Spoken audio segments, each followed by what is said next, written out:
2 Samuel 2. David anointed king over Judah. In the course of time, David inquired of the Lord, "Shall I go up to one of the towns of Judah?" he asked. The Lord said, "Go up." David asked, "Where shall I go?" "To Hebron," the Lord answered. So David went up there with the two wives, Ahinoam of Jezreel and Abigail, the widow of Nabal of Carmel.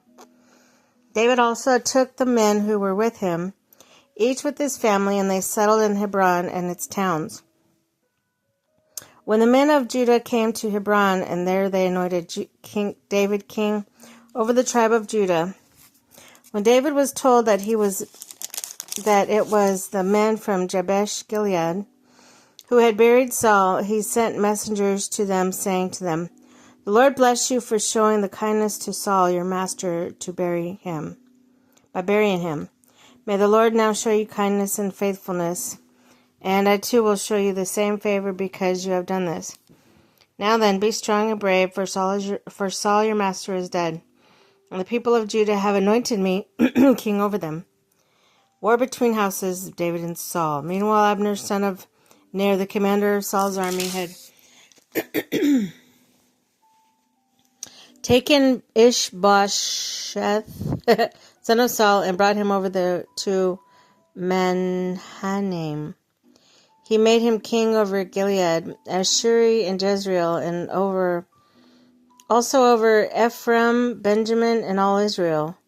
Ishbosheth, the son of Saul, was 40 years old when he became king over Israel. He reigned 2 years. The tribe of Judah, however, remained loyal to David. The length of time David was king in Hebron and Judah was 7 years and 6 months. Abner, son of Ner, son with the men of Ishbosheth, son of Saul, left Mahanaim and went to Gibeon. Joab, son of Zeruiah, and David's men went out to meet them at the pool of Gibeon. One group sat down on one side of the pool and one on the other side. Then Abner said to Joab, "Let's have some of the young men get up and fight hand to hand in front of us." "All right, let them do it," Joab said. So they stood up and were counted off, 12 men for Benjamin and Ishbosheth, son of Saul, and 12 for David. Then each man grabbed his opponent by the head and thrust his dagger into his opponent's side, and they fell down together. So the place at Gibeon was called Helkah Hazarim. The battle that day was very fierce, and Abner and the Israelites were defeated by David's men. The three sons of Zeruiah were there: Joab, Abishai, Asahel, and Asahel. Now Asahel was the fleet-footed as a wild gazelle. He chased Abner, turning neither to the right nor to the left as he pursued him. Abner looked behind him and asked, "Is that you, Asahel?"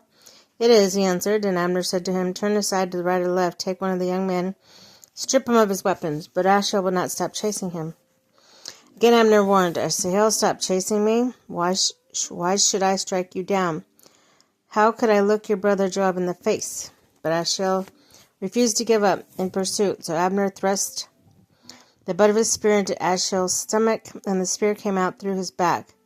He fell there, died on the spot. Every man stopped when he came to the place where Asahel had fallen and died. But Joab, Abishai pursued Abner.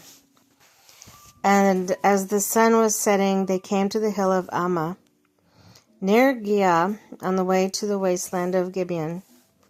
When the men of Benjamin rallied behind Abner, they formed themselves into a ground and took their stand on top of a hill. Abner called out to Joab, "Must the sword devour forever? Don't you realize that this will end in bitterness? How long before you order your men to stop pursuing their fellow Israelites?"